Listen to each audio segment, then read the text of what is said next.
Elhamdülillahi Rabbil alemin ve salatu ve selamu ala Resulina Muhammedin ve ala alihi ve ashabihi ecmain. Allah'ın selamı, rahmeti, bereketi üzerinize olsun aziz ve muhterem izleyenlerim. Bir Kur'an İklimi programında yine birlikteyiz ve Maide suresi üzerinde 5. ayeti kerimesi üzerinde sohbet ediyor. Orada kalmıştık. Buyuruyor ki Allahu Teala Bismillahirrahmanirrahim. El yevme uhille lekumut tayyibat. Bugün size tayyip olan, güzel olan, iyi olan, temiz olan şeyler hep helal kılınmıştır buyuruyor. Muhterem izleyenlerim, eğer farkındaysanız hemen peş peşe bu surede 3 defa el yevm, bugün. El yevme ye'isellezine keferu min dinikum. Kafirler bugün sizin dininizden ümidi kestiler. Hemen altında el yevme ekmeltu lekum dinekum. Bugün sizin dininizi kemale erdirdim. Burada da el yevme uhille lekumut tayyibat. Bugün size güzel olan, temiz olan, iyi olan her şey helal kılınmıştır buyuruyor. Buradan şunu anlıyoruz. Demek ki bu ayeti kerimelerin hepsi o günde.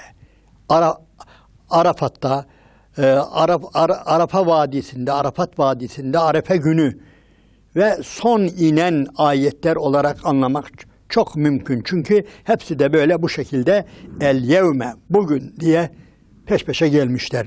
Evet, bugün size tayyib olan, güzel olan, iyi olan her şey helal kılınmıştır buyuruyor. Zaten haramlar bellidir. Allah-u Teala haramların listesini çıkartmıştır. Şunlar size haram diye. Helallerin listesi yoktur. Niye? Her şey helaldir.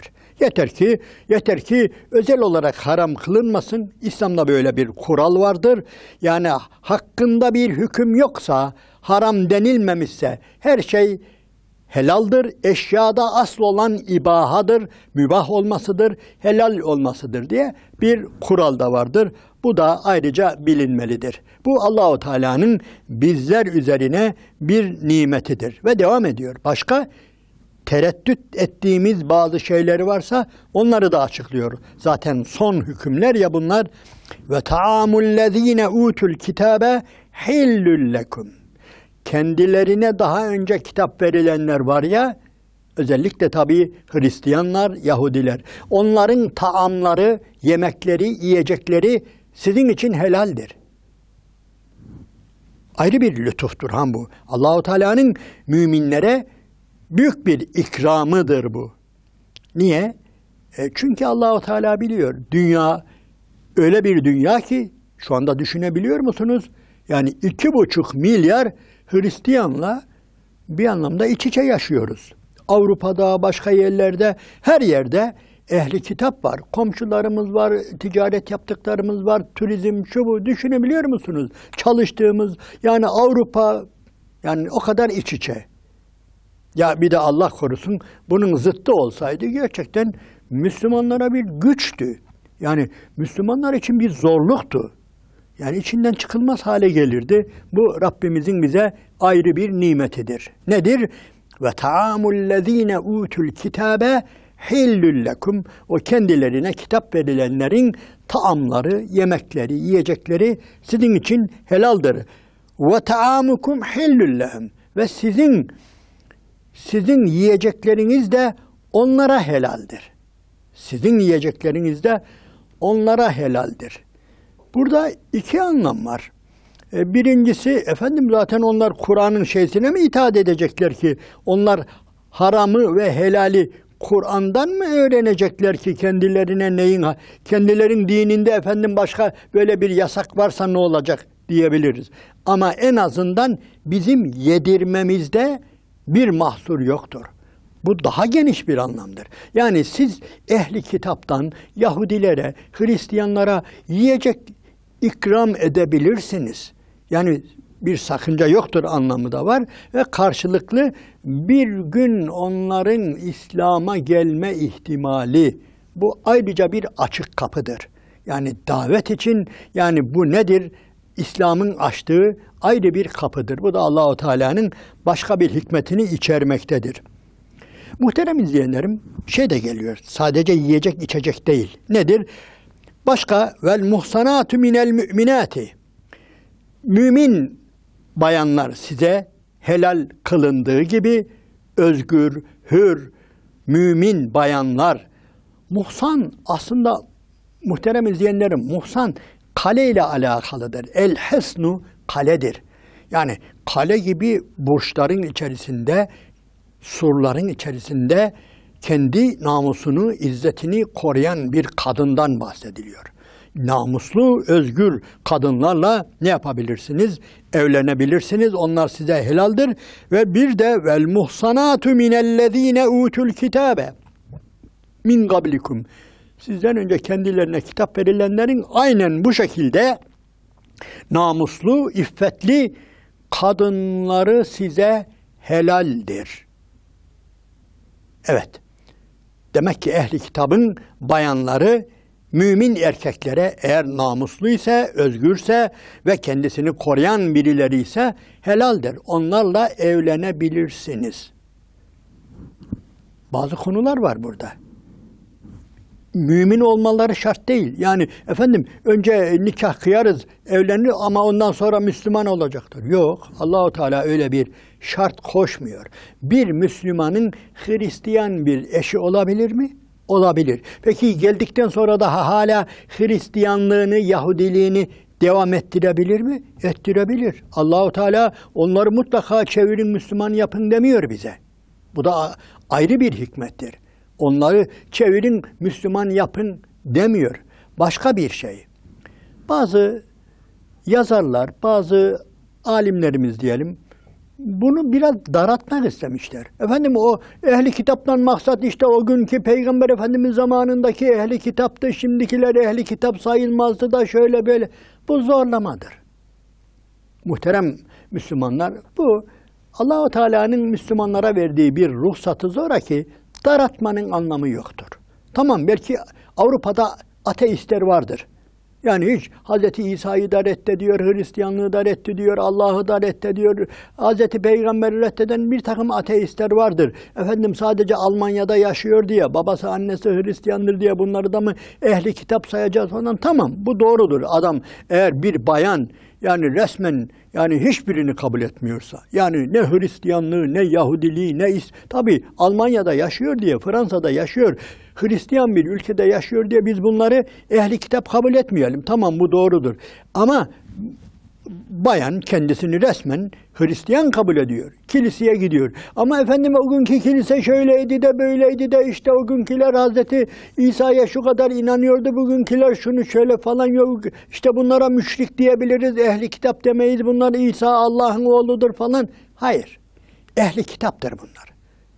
Allah-u Teala ehli kitap diyor.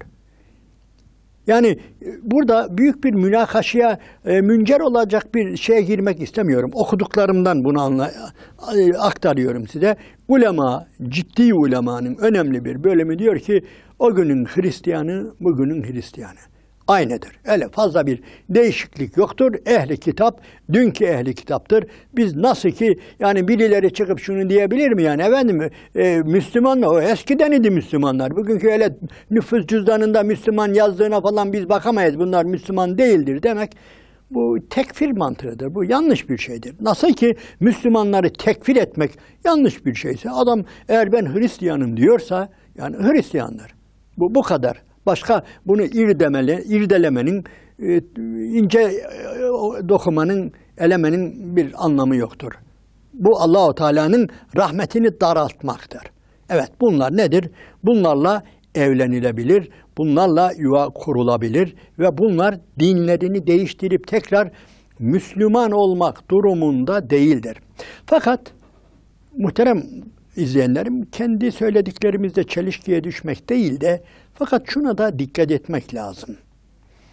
Özellikle alimlerimiz şu konuya önem vermişlerdir. Doğacak çocuklar babanın kimliği üzerine büyümelidir.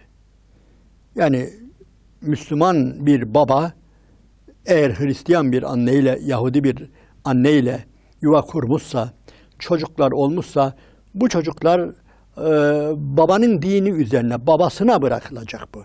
Babası onları yetiştirecek ve tabii Müslüman olacak. Bunun için sadece karşılıklı oturup anlaşma değil de ortaya bir mesele çıkıyor. Nedir? Yani ehli kitap kadınlarla evlenip evlenmeme meselesinde şöyle hafiften siyasi bir kısıtlama getirebilir Müslümanlar. Nedir?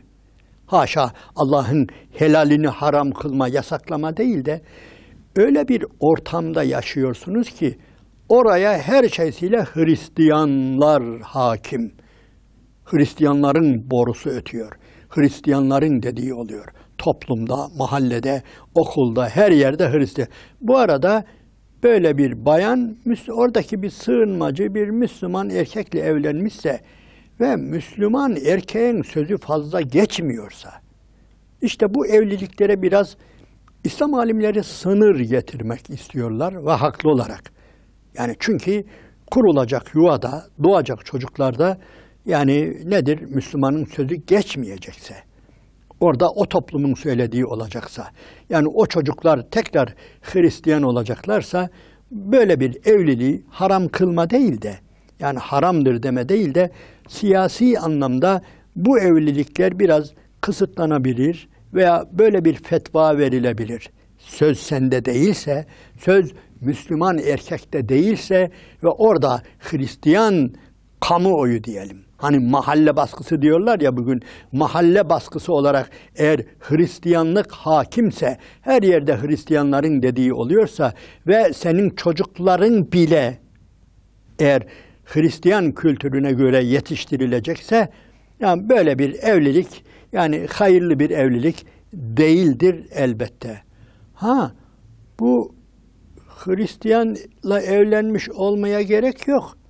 Diyelim ki eşin de Müslüman, sen de Müslümansın ama öyle bir dünyada yaşıyorsun ki, öyle bir mahallede, öyle bir şehirde, öyle bir ülkede yaşıyorsun ki çocuklarını sana bırakmıyorlar. Ya annesi de Müslüman, babası da Müslüman. Olur mu? Bazı yerlerde olabilir. Bazı baskın, diyorum ya, mahalle baskısının fazla olduğu öyle yerler olabilir. Böyle yerlerde de yaşamamak doğrudur.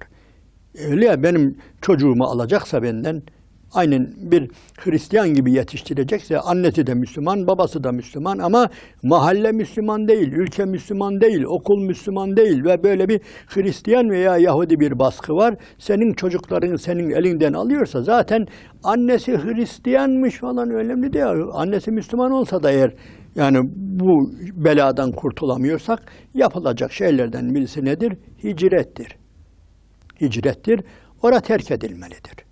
Allah'ın dinini güzelce yaşayabileceğimiz yerler elbette vardır. Biliyorsunuz Nisa suresinde ayet-i kerimeler vardır. Nedir ayet-i kerimelerde? O melekler kendi nefislerine zulmedenlerin canlarını alırken derler ki, neredeydiniz? Nasıl böyle bir hayat yaşadınız? İslam'dan uzak. Nedir bu denildiğinde onlar da diyecekler ki قَالُوا كُنَّا مُسْتَضَف۪ينَ فِي الْاَرْضِ Biz yeryüzünde, yaşadığımız yerde zayıftık, garibandık, mustazaftık ve bizim dediğimiz olmuyordu. Onun için dini tam yaşayamadık. Onun için böyle geldik ve ölüm bizi böyle yakaladı, böyle bir pozisyonda yakaladı deyince melekler de diyecekler ki قَالُوا أَلَمْ تَكُنْ أَرْضُ اللّٰهِ وَاسِعَةً فَتُهَاجِرُوا ف۪يهَا Allah'ın arzı geniş değil miydi? Hicret etseydiniz ya, öyle ya, bir yere dükkan açıyorsunuz ve o dükkanda ticaret olmazsa, az giderse, kirayı çıkaramazsanız, sermayeden gitmeye başlayınca ilk düşündüğünüz şey nedir? Ben bu dükkanı buradan götüreyim. Burada olmayacak bu iş. Bu iş yeri burada gitmiyor. Diyorsunuz, öyle değil mi?